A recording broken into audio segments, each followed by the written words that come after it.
I'm Aubrey Collins, 32. On a Tuesday morning, my manager slid a paper across the table like it was a napkin, not a career. Position eliminated, he said, eyes on the clock. I was 14 weeks pregnant, and the HR rep smiled the way people do when they think the script protects them. They called me replaceable, told me the company needed fresh energy, and escorted me past the team chat still pinging with work I'd already finished. They thought I'd cry, sign, and vanish. They didn't know I was the one who kept their lights on.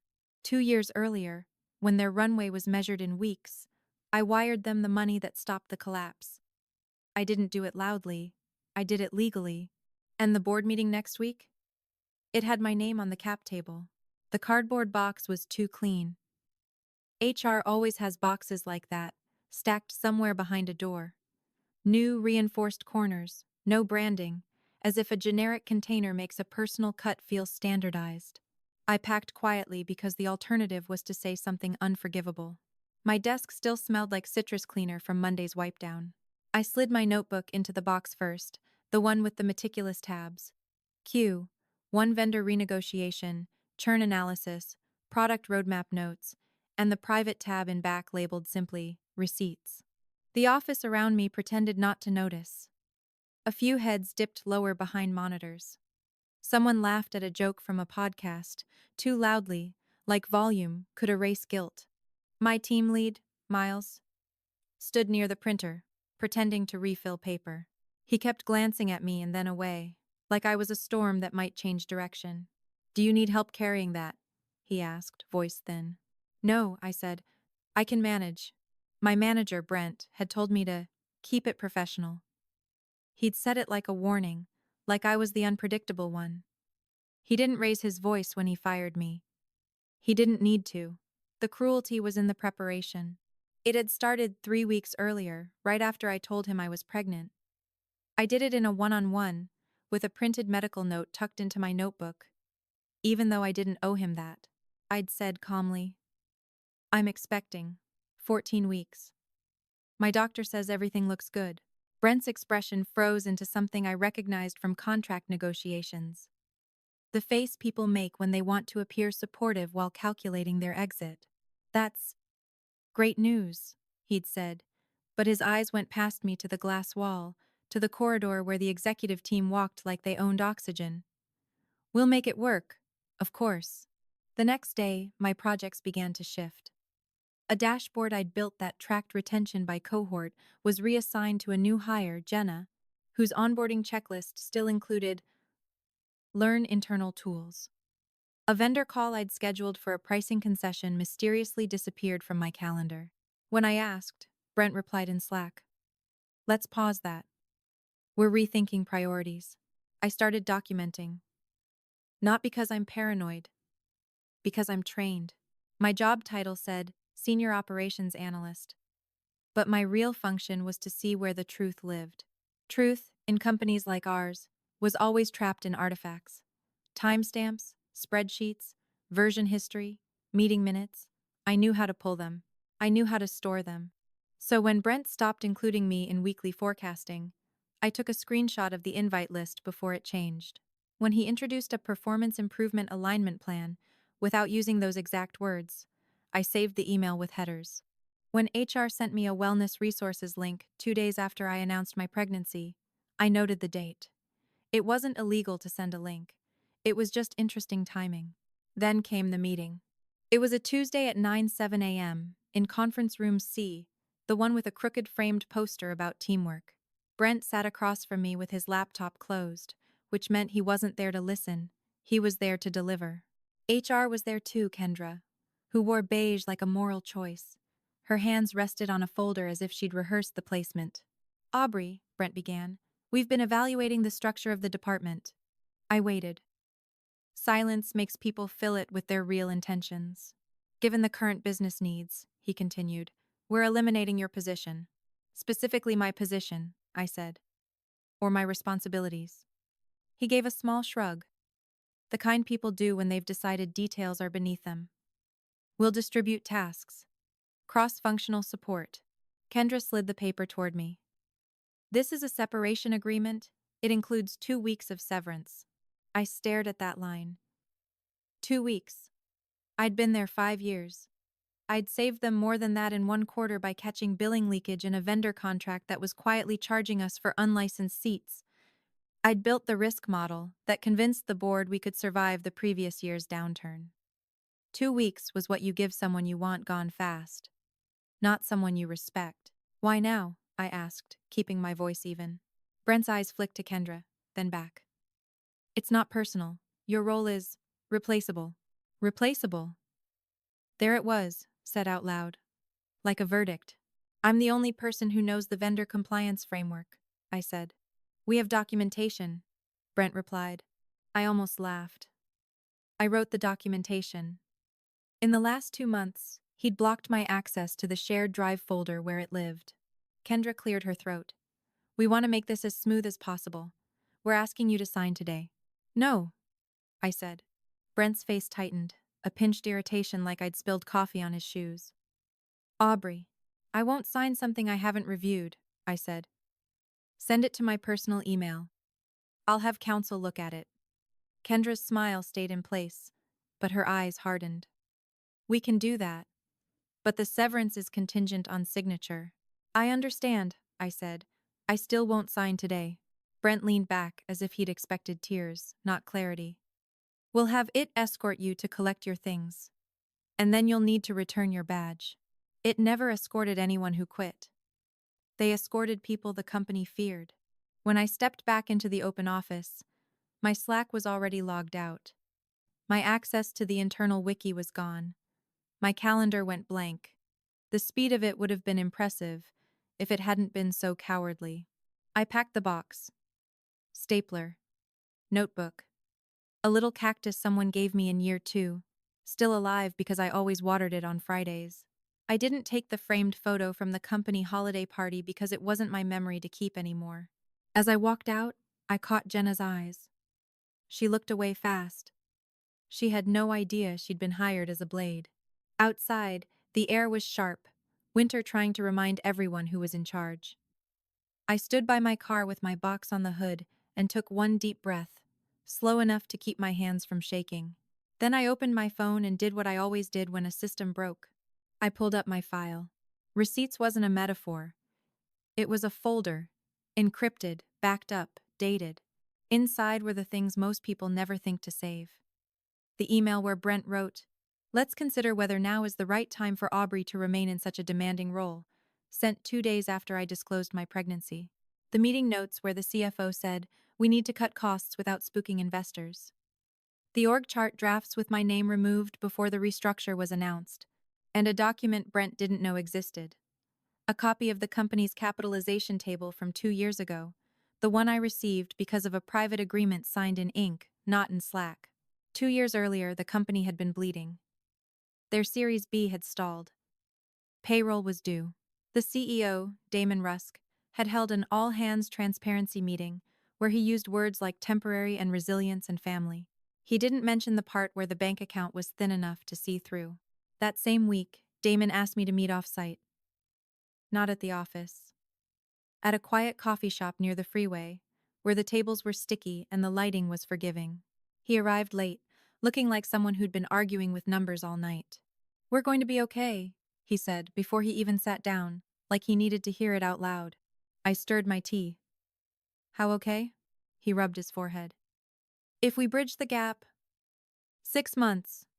We just need a bridge." "And if you don't?" I asked. He didn't answer. Which was an answer. What Damon didn't know at the time was that I'd spent my 20s doing something unglamorous and steady. Investing. Not lottery ticket investing. Boring, deliberate investing. I lived below my means. I built spreadsheets. I learned how to read financial statements the way some people read novels. I made one lucky early bet on a logistics software company, and then I never acted like it was luck again. I treated it like responsibility. So when Damon, desperate and proud, said, "We can't go to the board again. It would look weak," I asked, "How much?" "2 million, he said quickly, as if saying it fast made it less humiliating. Convertible note. Standard terms. We'll pay interest, and it converts at the next round." I looked him in the eye. I'll do it. His face changed. Confusion first, then a laugh that died halfway. You can't. I can, I said. But it will be through my holding company, quietly. Damon blinked. You. You have a holding company? I smiled small. I have paperwork. We drafted it with his lawyer. A convertible note, signed and notarized. The funds moved through proper channels. No drama, no press, just money that arrived before payroll bounced. And there it was now, sitting in my encrypted folder, the executed agreement and the wire confirmation. I had been replaceable until the moment I wasn't. I closed the folder and stared at the building I'd just been walked out of. The glass front reflecting the gray sky. The board meeting was scheduled for next week. I knew because, before my calendar went blank, I'd seen the invite title flash across Damon's screen during a hallway conversation. Board strategy session. Q1 runway and funding. Runway. Funding. The same two words that always dragged my life back into their orbit. I set my box in the passenger seat and started the car. They wanted me gone quietly. Fine. I could be quiet. Right up until the moment I wasn't. The first thing I did when I got home was take off my work badge, like it was contaminated. I set it on the kitchen counter beside my keys, then stood there for a moment listening to my apartment hum. Refrigerator motor, distant traffic, the soft tick of the wall clock. My hands were steady now. That was always the trick. Let your body spend the first shock, then start moving like a machine. I opened my laptop, the personal one, and plugged in the encrypted drive I kept in a fireproof pouch under the bed. It was small and unremarkable, which is how I like important things. I entered the passphrase, and the folder structure bloomed on screen. Receipts. Kept table. Note agreement. Employment timeline. Medical. I didn't start with anger. I started with chronology. I created a new spreadsheet titled Timeline. Termination. Pregnancy. In column A, date. Column B, event. Column C, evidence. Column D, legal relevance. I wasn't a lawyer, but I knew enough to outline the shape of a claim. Date, November 3. Disclosed pregnancy to manager. Evidence, personal notes, calendar entry, doctor confirmation. Date, November 4. Projects reassigned. Evidence, screenshots of calendar, JIRA reassignment logs. Date, November 10. Wellness resources email. Evidence. Email headers. Date, November 14. Excluded from forecasting meeting. Evidence. Invite list before and after changes. Date, November 19. Role eliminated meeting. Evidence. My handwritten notes. Severance document. I also made a second sheet. Who knew? It's amazing how quickly a company forgets what it says when it thinks you can't prove it. Then I called Maya. Maya wasn't my best friend. She was better. My attorney. We'd met 3 years ago at a Women in Finance networking event when I'd asked a question about contract language that made 3 men blink like they'd never considered words could have consequences. Maya had approached me after and said, "You read things the way I do." We stayed in touch. I'd used her once for a dispute with a landlord. After that, she told me, "If your job ever tries to be cute with paperwork, call me first." I called her now. "Aubrey," she said after the second ring, "you sound calm, which means something happened." "I was terminated," I replied. "They said my position was eliminated." A pause. "And you're pregnant?" "Yes." "Do you have documentation?" "I have a folder." Maya exhaled once, sharp. "Okay. Don't sign anything. Forward the severance to me when they send it. And write down everything you remember about the meeting while it's fresh. Exact words if you can." "I already started," I said. "Good. Did anyone say anything explicitly about pregnancy?" "They didn't say the word. But they called me replaceable. And the timing is loud." "Timing is evidence," Maya said. "And patterns. Also, do not communicate with them by phone. Email only. If they call, let it go to voicemail." "Understood. And Aubrey," she added, voice shifting to something more personal. "Are you safe? Like, emotionally safe?" I looked at the badge on my counter. I thought about the box in my car. I thought about the little cactus tipped slightly in its pot. I'm fine, I said. I'm just focused. That's you, she said. Send me the timeline tonight. After I hung up, I made tea and sat at the table with my laptop open. Then I did the second thing, the one that mattered more than a lawsuit. I opened the note agreement. The convertible note was plain and deadly in its simplicity. 2 million principal, interest, conversion terms. And the section that had always made me smile, information rights. Information rights were the part companies agreed to when they wanted money and believed they'd never have to answer to the person who provided it. It wasn't a board seat. It wasn't control. It was access. It was the right to receive certain financial statements, to be notified of certain actions, to be informed about material changes. Back then, Damon had said, it's standard. Standard was another word for underestimated. I scrolled until I found it. The company shall deliver to the holder quarterly unaudited financial statements and such other information as reasonably requested relating to the company's business and financial condition. Holder. That was me, through my holding company. North Coast Meridian LLC. The company didn't know I was the holder because the agreement had been signed under the LLC name. Damon knew. The CFO knew. Their counsel knew. But they weren't the people who walked me out today. Brent didn't know. Kendra didn't know. The middle management layer didn't know. Because Damon didn't want anyone to know. Pride likes secrecy. The note also had another clause. Consent rights for certain actions. If they wanted to do specific things, the holder had to be notified. It wasn't a veto over everything, but it was enough to turn a private decision into a disclosed one. I made a list. What actions require notification? What actions trigger material change disclosures? Then I checked my inbox. Nothing from HR yet. No severance email. They'd wanted me to sign in the room. Now they'd regroup, decide how to pressure me from a distance. So I didn't wait. I drafted an email to Kendra, short and polite, because politeness is a weapon when you can back it up. Subject. Separation agreement. Request for review. Hi Kendra. As discussed, please send the separation agreement and any supporting documents to my personal email for review. I will respond after counsel has evaluated the terms. Thank you. Aubrey Collins. I sent it. Then I forwarded a copy to Maya. Next, I pulled up LinkedIn and searched for Jenna. I wasn't stalking her. I was verifying. Companies love to say position eliminated while hiring your replacement under a different title. It's like changing the label on poison and expecting no one to notice. Jenna's headline read, Operations Analyst, Growth and Efficiency. Started. November 1. I clicked her activity. 2 days ago, she'd posted. Excited to join the team at VellumWorks. Ready to make an impact. VellumWorks. That was us. I took a screenshot. Date stamp included. Then I searched internal public postings. Some companies accidentally leave their job listings up. Ours didn't. They were too careful. But careful doesn't mean clean. It just means you have to look deeper. I checked the company website careers page. Nothing obvious. I checked a third-party job board. There it was. Operations Analyst Growth. Posted 17 days ago. Same salary band. Same responsibilities. Different title.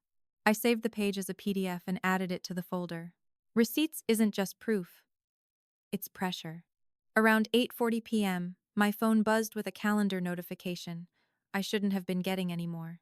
My work calendar had been wiped, but I'd synced it once to a private device months ago for travel planning. The sync lagged. Imperfect. But it still held fragments like ghosts. The notification said, Board Strategy Session, Damon's office, next Wednesday, 2 p.m. Next Wednesday. That was in 6 days. I stared at it for a long time. They'd fire me on Tuesday, expecting silence. Then they'd sit in a boardroom the next week, looking at runway projections, talking about risk, pretending they were competent stewards of capital. They'd talk about optics, about cuts, about team health, maybe even about me, briefly, in the sanitized language executives use when they think they're above consequence. And they would do it without considering one small, lethal detail. The person they just labeled replaceable had information rights, a signed note, and the ability to show up in the room in a way they couldn't escort out. I didn't have a board seat, but I didn't need one. I needed an invitation. So I opened my holding company email account and typed a new message addressed to Damon and the CFO, Lila Chen. Subject: Information rights request. Q. For financials and board materials.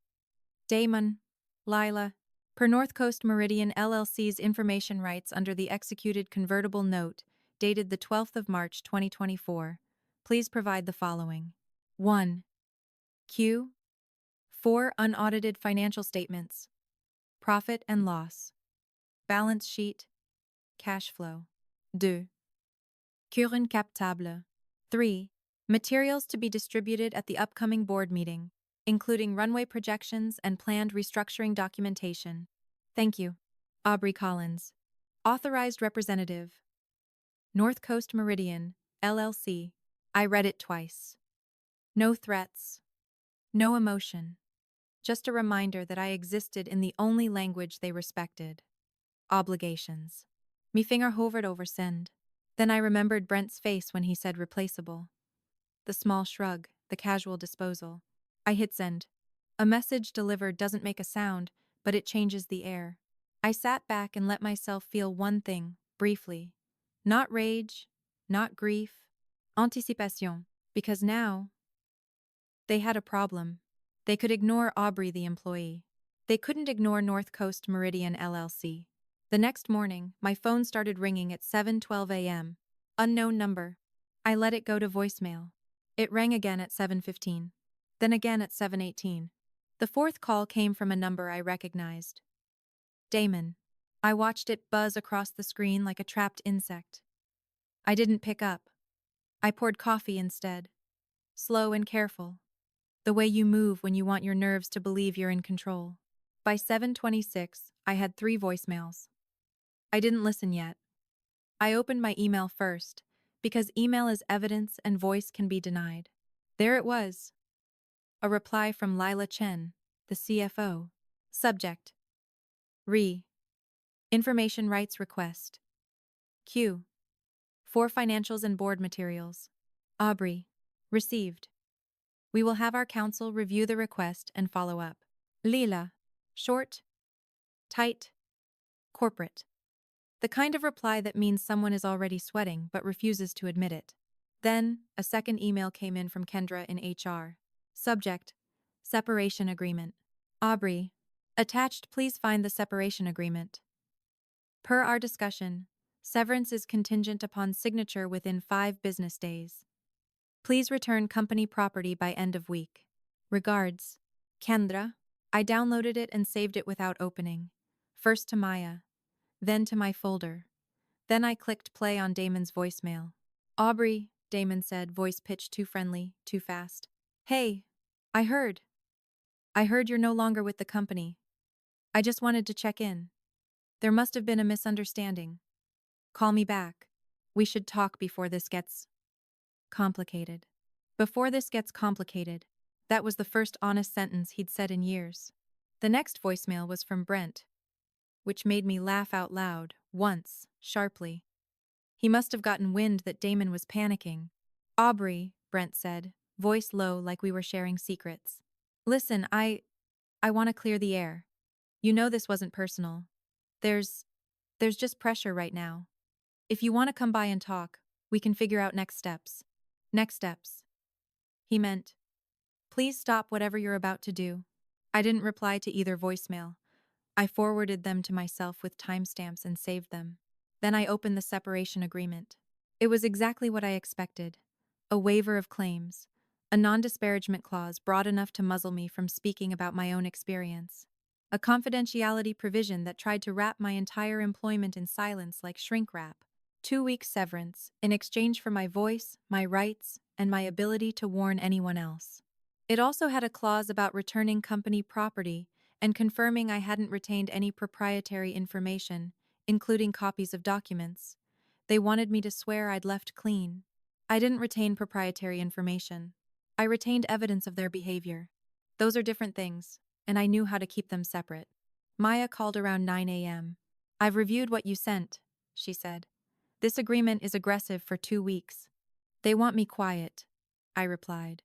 "Of course they do. Now, listen carefully. What you have is potentially a pregnancy discrimination claim. Depending on the facts and jurisdiction, timing and replacement evidence help. But we need to be strategic." "I'm listening." "Two tracks," Maya said. "Employment and investor. They overlap, but we keep them clean. Do not threaten to use your investor status to influence the employment dispute. That could complicate leverage." "I wasn't planning to," I said. "I want both tracks documented."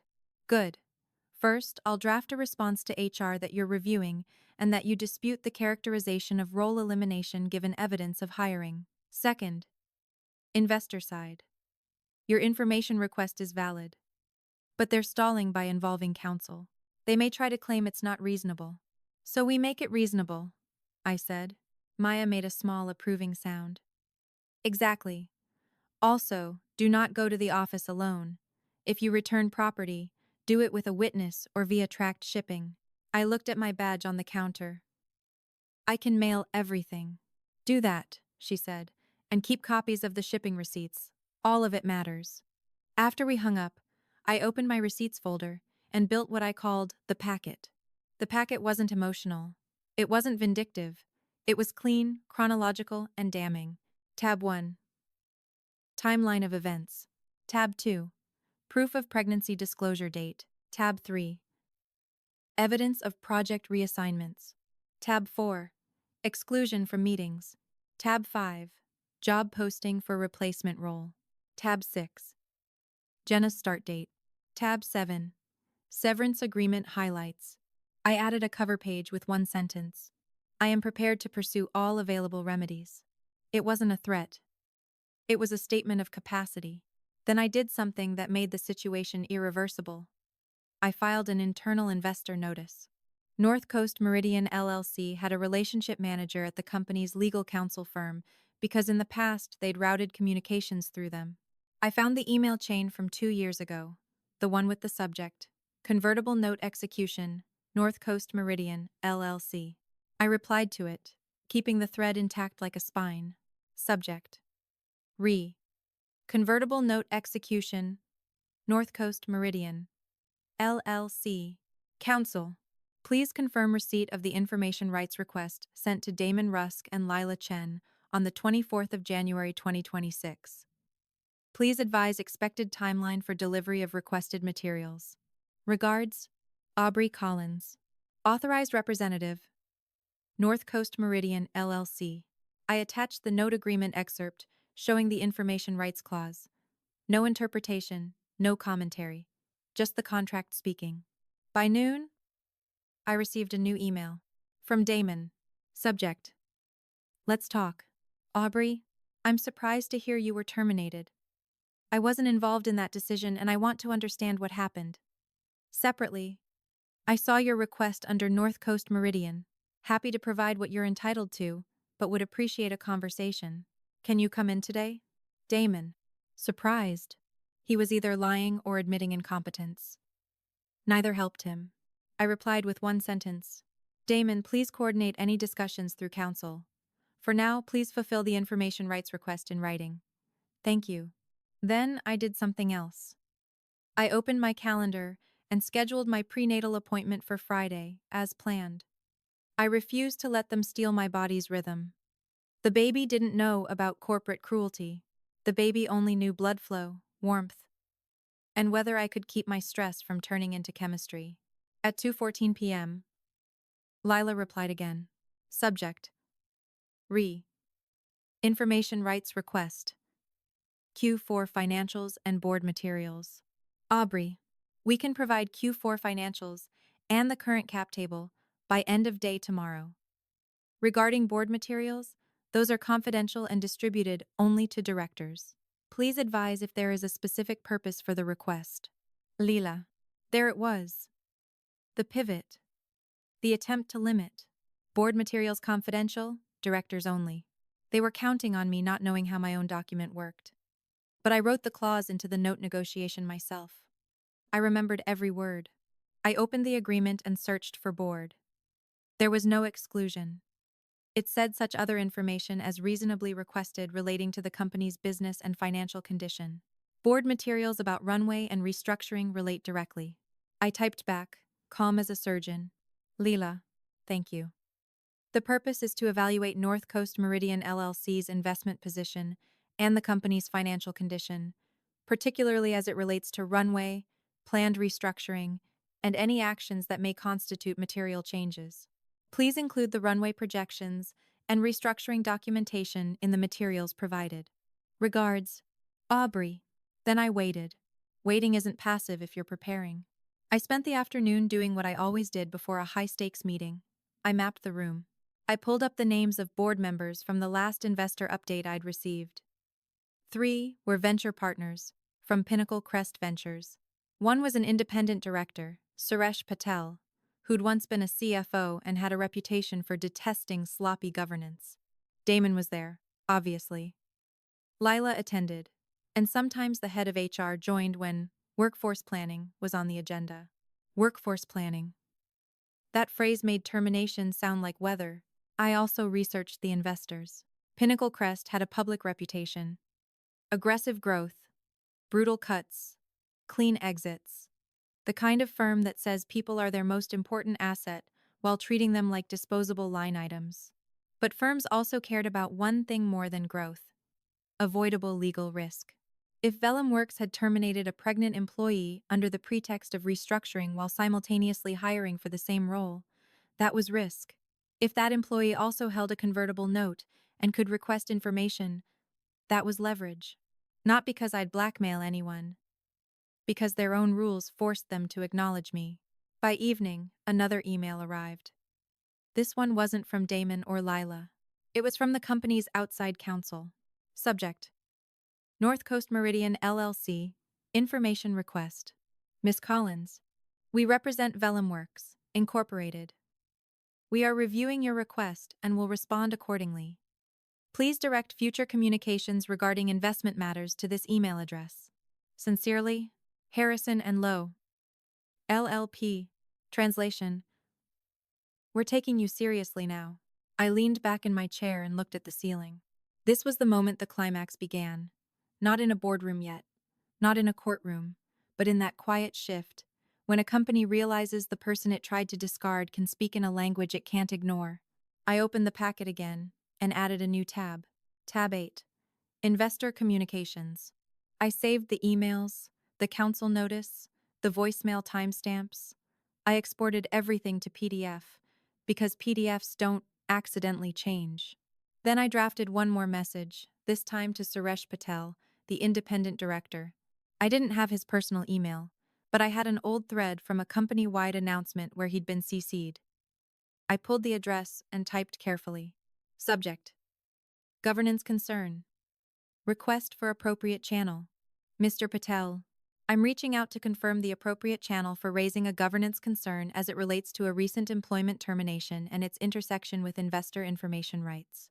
I am not seeking to discuss confidential board matters directly, but want to ensure concerns are routed correctly.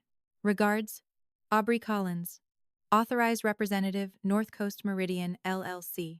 I didn't attach anything. Not yet. This wasn't the explosion. This was the fuse. Because now, even if Damon tried to contain it, the independent director would know something was moving under the surface. And the board meeting was still scheduled for next Wednesday at 2 p.m.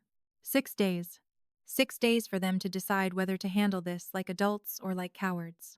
Either way, I was ready. By Tuesday night, the company finally delivered what they promised. An email from Harrison and Lowe arrived at 6:43 p.m. with 3 attachments: Q4 financials, an updated cap table, and a letter that tried to sound helpful while building fences. The letter said they were providing materials as a courtesy, and that board decks were not typically shared outside the board. It also said any further requests should be narrowly tailored. I saved the letter. Then I opened the financials. The numbers explained everything. Cash on hand, low enough that the decimal places looked insulting. Monthly burn, higher than the last update I'd received. Accounts payable, swelling like a bruise. And the most telling line, deferred revenue adjustments, which is a polite way of saying they'd been moving money between quarters to make certain charts look less terrifying. They weren't firing me because my position was redundant. They were firing me because payroll was heavy, investors were tense, and pregnant employees are inconvenient in a culture that treats bodies like liabilities. The cap table confirmed what I already knew. North Coast Meridian LLC still sat there, quiet, significant, and inconvenient. The note hadn't converted yet. They were likely trying to close another round or negotiate an extension, which meant they could not afford surprises. I printed the cap table and highlighted my line in yellow, then photographed it with the date visible on my desk calendar. Paper and pixels. Two forms of truth. Wednesday morning, Maya sent me a draft response to HR. It was ruthless in its calm. It stated that I disputed the stated reason for my termination. It noted the proximity between my pregnancy disclosure and the adverse action. It referenced evidence of a replacement role being posted and filled. It requested preservation of documents, including emails, Slack messages, calendar invites, and hiring records. It included one sentence that felt like a door locking. This letter serves as notice of potential claims and a request for a litigation hold. I emailed it to Kendra and CC'd the company counsel address. The moment you CC counsel, a company's tone changes. They stop talking like they're in charge and start talking like they're being watched. Then I turned to the board meeting. I couldn't just walk in. I wasn't a director. I wasn't on the invite list anymore, but I wasn't trying to crash their meeting with theatrics. I wanted a record. So Thursday, I mailed my laptop, badge, and charger back to Vellumworks in a tracked box. I included a short inventory list, signed, with a copy for myself. When the carrier printed the receipt, I tucked it into my folder like it was gold. That afternoon, Harrison and Lowe replied again. Miss Collins, we can provide a summary of the company's current runway projections. Board deck materials are privileged and confidential.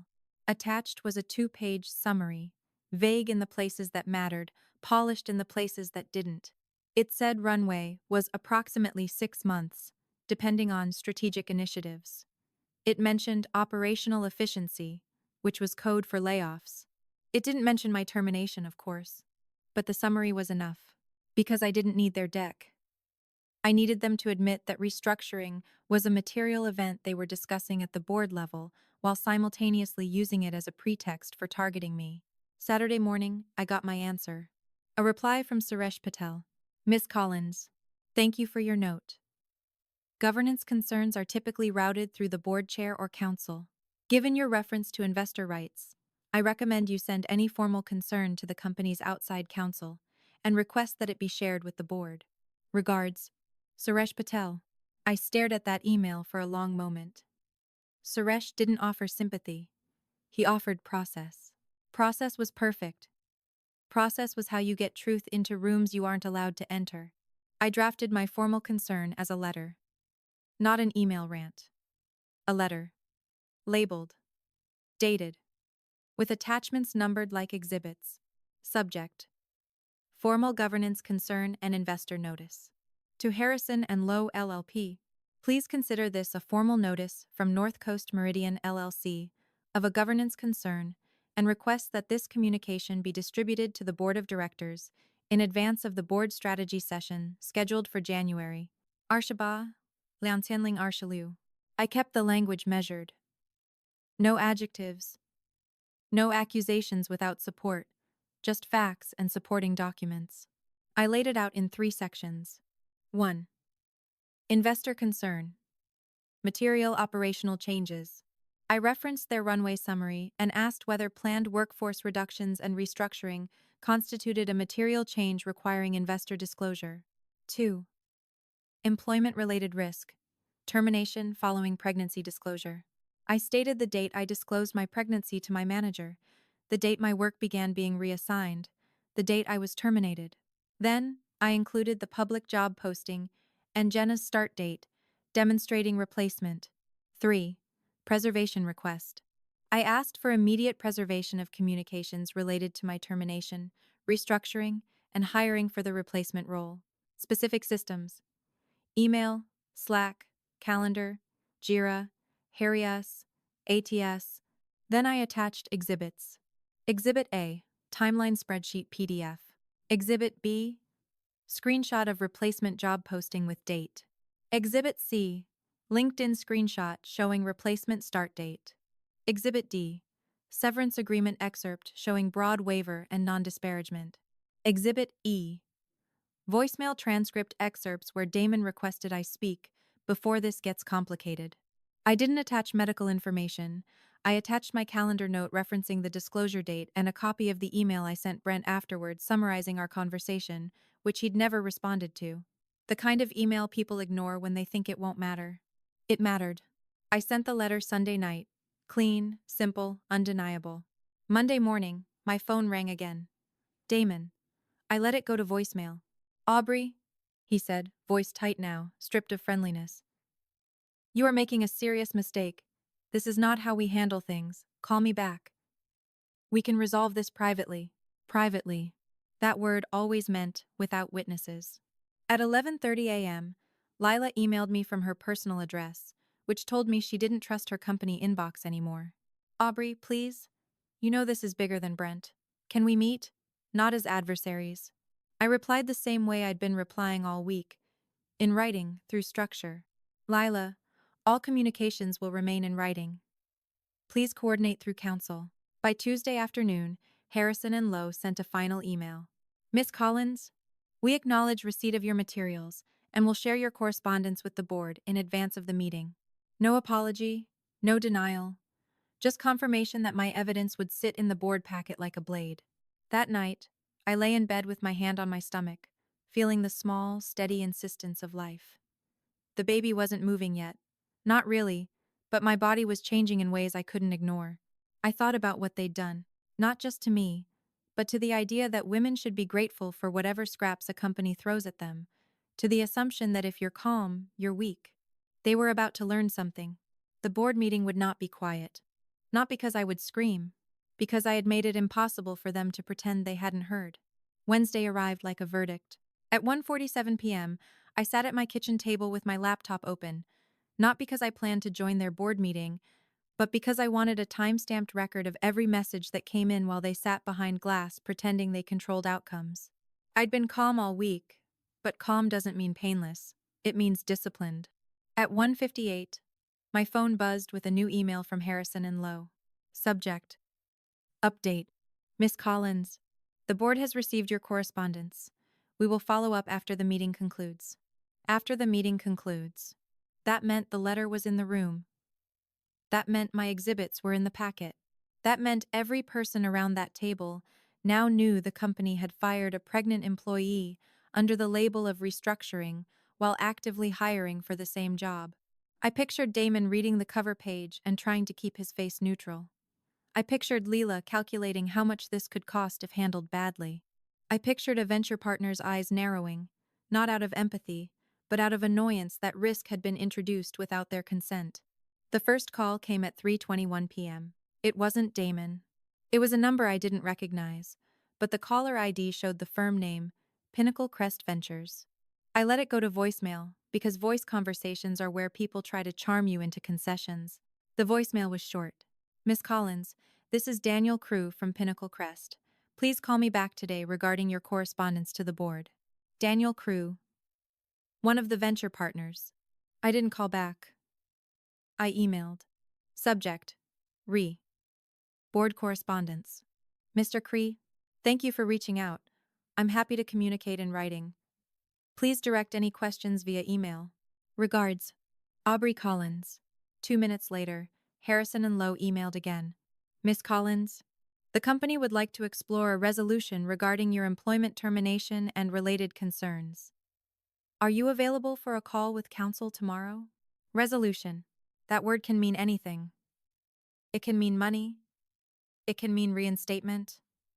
It can mean a mutual agreement to shut up. I forwarded it to Maya and typed my reply. Thank you. Please coordinate with my counsel, Maya Rios. I am available for a written exchange today, and counsel can advise on next steps. Then I waited. At 4:05 p.m., Maya called me. They want to settle, she said without preamble. How do you know?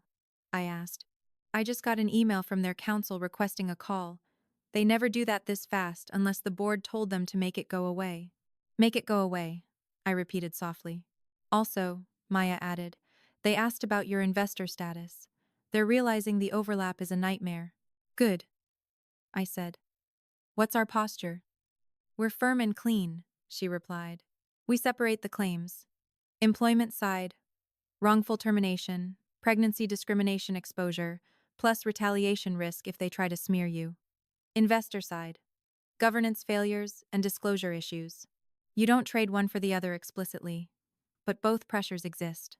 I stared at my timeline spreadsheet on screen. Every cell was a small piece of gravity. What do we ask for? I said. Maya didn't hesitate. A meaningful severance package, continuation of health insurance coverage, a neutral reference, and removal of non-disparagement that gags you beyond reason. We also require a written acknowledgement that they'll preserve records and not retaliate. And the investor side? I asked. They either honor your information rights fully, or they buy you out, Maya said. Given their runway, a buyout might sting. But they might prefer sting to uncertainty. It took them less than 24 hours to show their real fear.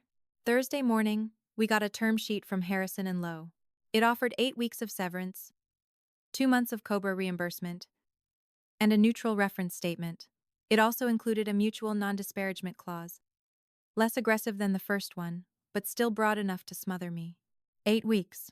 For a pregnant employee terminated after 5 years. For the risk of a board-level governance concern.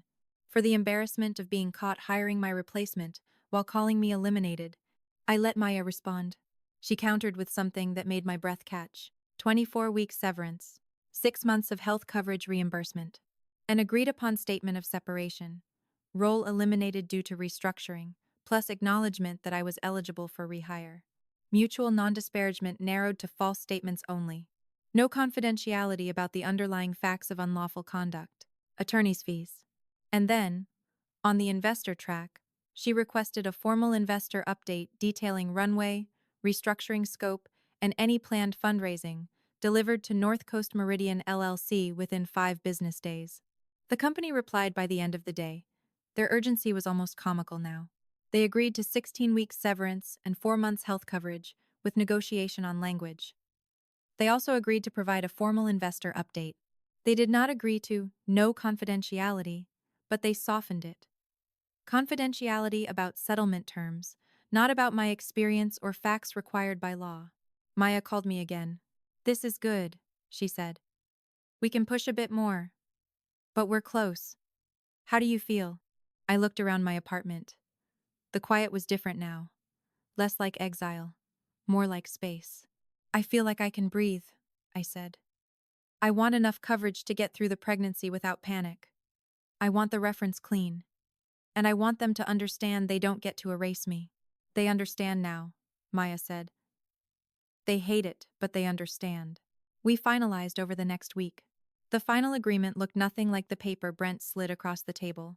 It included 20 weeks of severance, paid in a lump sum. It included 5 months of health insurance reimbursement.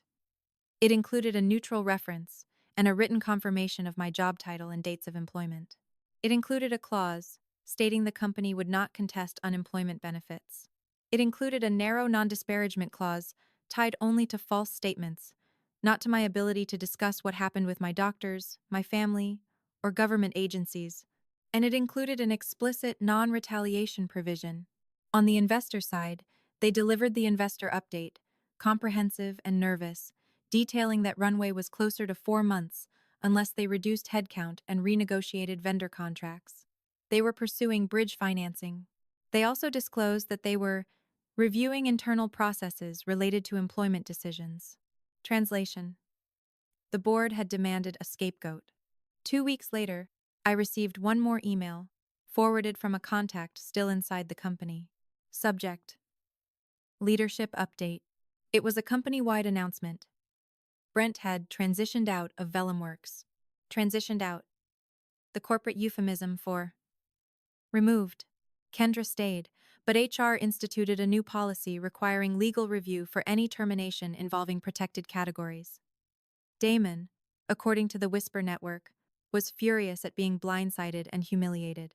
He tried to blame Brent publicly, but the board wasn't interested in excuses. Pinnacle Crest didn't like surprises. Lila remained CFO, but she stopped using family in all-hands meetings. She started talking about process and risk. She began to look like someone who'd learned what happens when you treat people like rounding errors. And me? I didn't go back. I didn't want their hallways. I didn't want their crooked teamwork poster. I didn't want to spend another year proving my worth to people who equated pregnancy with inconvenience. I took the severance and paid off what little debt I had left. I built a cushion. I took a contract role for a nonprofit that needed someone who could untangle budgets and fix broken systems without ego. The hours were sane. The leadership was competent. Nobody asked me to smile more when I asked for documentation. At my 20-week appointment, the ultrasound tech turned the screen toward me and pointed out a tiny profile, the curve of a nose, the fluttering heartbeat. I watched it and felt something crack open in my chest that had been clenched for months. Not softness, clarity. Vellumworks had called me replaceable. They'd tried to erase me at my most vulnerable point. They'd assumed I'd be too tired, too polite, too scared to fight back. They were wrong. Not because I screamed. Not because I begged. Not because I got revenge in some dramatic way. They were wrong because I kept records. Because I understood contracts. Because I knew how to make a room full of powerful people confront a truth they'd tried to bury. I still hold the note through North Coast Meridian LLC. It hasn't converted. It might, if they survive. Or it might not, if their burn outruns their pride. Either way, I'm not their employee anymore. I'm the line item they can't pretend doesn't exist. And the next time a company looks at me and sees a pregnant woman they can discard, I'll remember what I learned in the quietest moment of my life. The board meeting is always louder than the hallway.